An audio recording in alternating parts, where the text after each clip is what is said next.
This video will show you 6 habits that are destroying your life and stopping you from growing and achieving your intended life. We will show you what habits they are and how to identify and eliminate them. Remember, we're going to face this challenge together. Each month, you will focus on a single habit.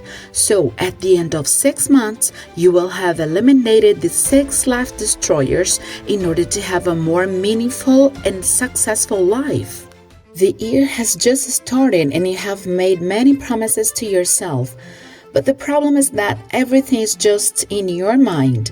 It seems you are only repeating the promises you have already made. Now it is time for a concrete and systematic plan. You have a commitment not to me, but to yourself, since you are a doer, not only a dreamer. 2 years ago, I was in a family meeting. I remember I started feeling uncomfortable with some nasty comments about people's bodies, people's religions, people's social class. For a moment, I felt like finding an excuse and leaving the place. But then I thought, I can't do that. They are family. For many years, I listened to what I didn't want to.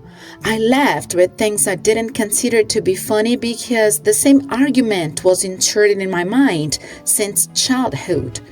Let it go. This is how they are. You can't disconnect. They are family. I bet you have already experimented that, or maybe you will still live the situation. You put up with comments from friends or family because you don't want to break those relationships. Then you keep accepting what they have to offer, which is too shallow.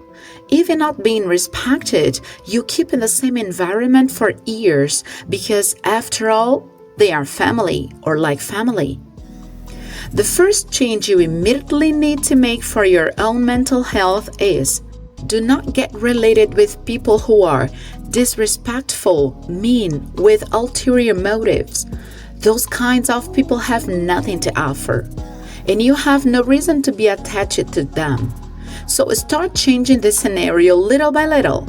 You are not going to tell them you no longer want this friendship. You will start to avoid going out with them slowly. Say you need to go to bed earlier because you have a commitment tomorrow.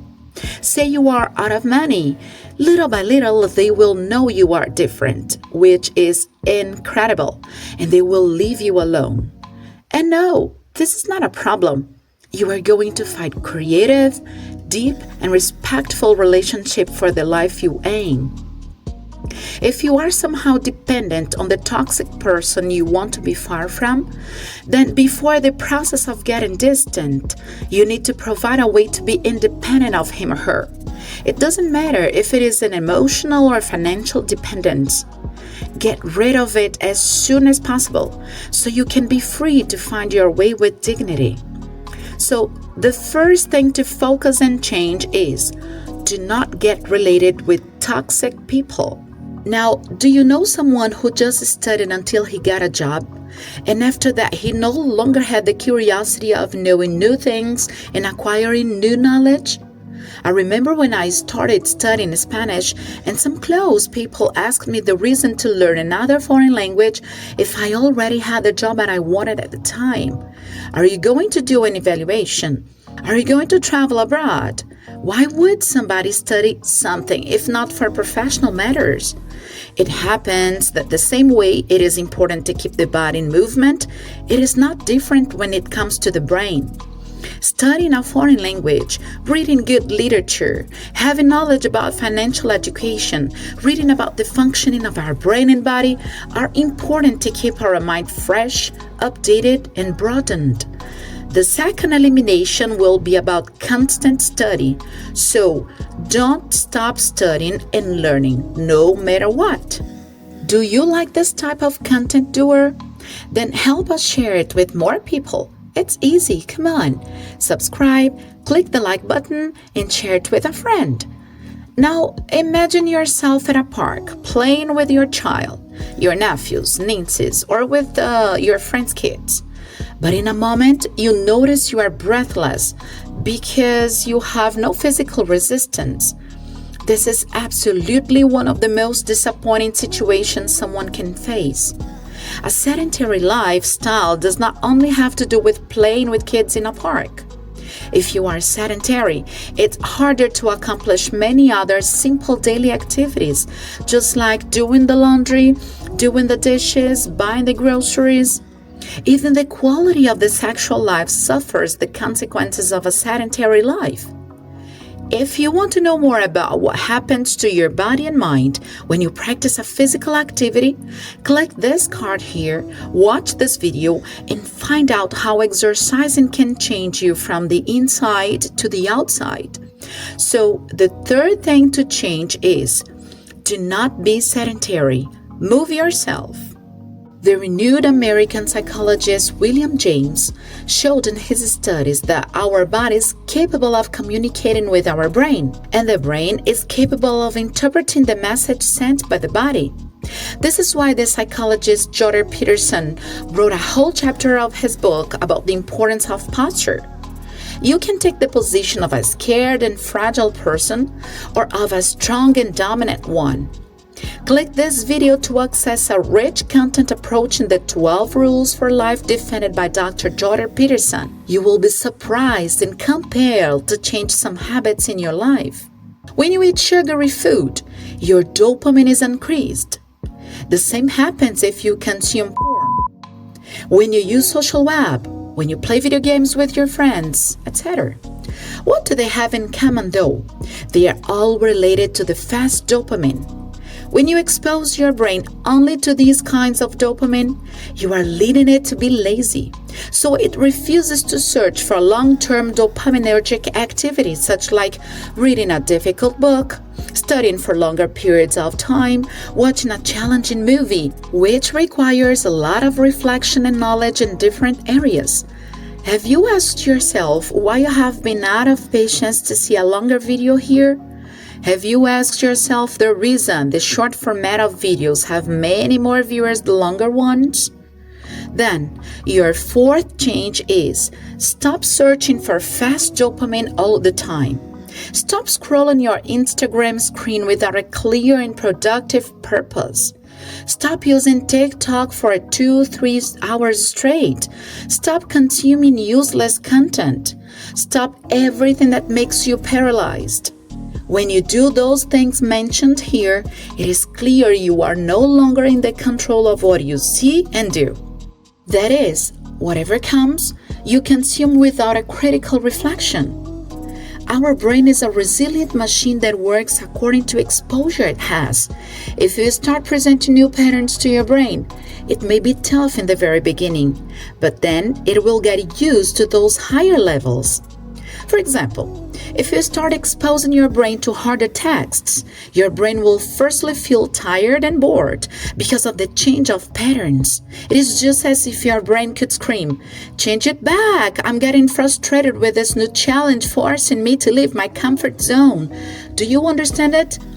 As you keep going, your brain will adapt. This is the neuroplasticity doing its role in helping us to change. On the contrary, everybody would be doomed to failure. When I had one of my first jobs, I noticed how my boss was unfair in relation to the money offered for that job and also to the scale of work time. I compared that to the money my friend got doing the same thing for the same period of time. Did I do a bad job? Not indeed. I was those kinds of people who do more than asked, and sincerely, I don't regret it because I knew how much I wanted to learn more and more. But what differentiated us? She questioned him, and I didn't. I didn't want to expose myself to the discomfort of questioning the boss and having to argue with him. Many people are like that. They prefer not to discuss the relationship to avoid stress and mental tiredness. They face injustice because it's better than fighting. It is known from neuroscience that excessive stress is too harmful for our mind and body. However, what most people don't reflect about is that stress, to some extent, is necessary for the human being. If we dodge any small amount of stress, we lead our life to a kind of lethargy. Some examples of stressors are doing a presentation during the work meeting, presenting the school or university work, showing your ideas and opinions while you are in group interactions, starting a conversation with a new person. Then stop asking your classmate to present your part of the seminar. Don't miss opportunities to express yourself in public. Ask for a discount if you understand it is possible and fair. Take yourself out of the comfort zone. Your fifth elimination is, to some extent, expose yourself to stress. If you don't do that, you will always be the person seen as fragile, incapable, defenseless, scared, weak. You will always be the one who suffers injustice. This elimination requires courage and time. You are not going to change out of the blue. If you have much trouble with it, you can start exposing yourself to a crowd, but to 2 or 3 people, until you get more confident and used to these stressors. Such confidence will lead you to achieve more and more. Moreover, you will change your self-esteem. People who don't get that stay in the same shit relationships. They remain in the same unwanted jobs. They keep living with their parents until adulthood because they are scared of going to a new place and knowing new people too. They unfortunately keep living a mediocre life in an aquarium because they don't expose themselves to the ocean. Imagine someone having a modification in her house. The architect asks where she wants the window. She has no answer because the person who always gives her direction is not present there. She paralyzes. She can't decide a simple window position in the house. She asks the architect for some time so she can wait for the other person's opinion. Does it seem unreal? That was me some years ago.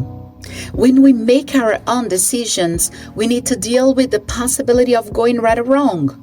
This is quite normal and expected from a grown-up. However, when you transfer this possibility for somebody else, you also transfer the consequences of it in case it turns out badly. This is fear moving you, so you don't take control of your life. That is why the last elimination is totally connected with the previous one. Pay close attention to it. Don't shy away from taking decisions. Do you know someone who has always wanted to break a fruitless relationship but never did it? The person knows the right thing to do, but she doesn't take the courage necessary to stand up and do it. She is afraid of the consequences of her decision. When we are children, we can't make all life decisions because we don't have enough maturity for that. However, when we get to be adults, it's our role to take decisions as well as their consequences. Recall in your habits elimination. Number 1, don't be friends with toxic people. Number 2, don't stop studying and learning new things. Number 3, don't be sedentary, move yourself. Number 4, don't seek for fast dopamine all the time. Number 5, to some extent, don't avoid stress. Number 6, don't shy away from taking decisions. This is a progressive life change. Devote yourself to these commitments during the next 6 months of your life. Can you achieve that before 6 months? If so, do it. Take your time. Go on your speed. These eliminations will help you to stand on your feet. Remember, you are a doer. And as a doer, you follow your own path to a better life. This is the target. The channel that leads you to be a better person and hit the target to a better life. If this video helped you somehow, then subscribe, click the like button, and share it with a friend. See you later, doer.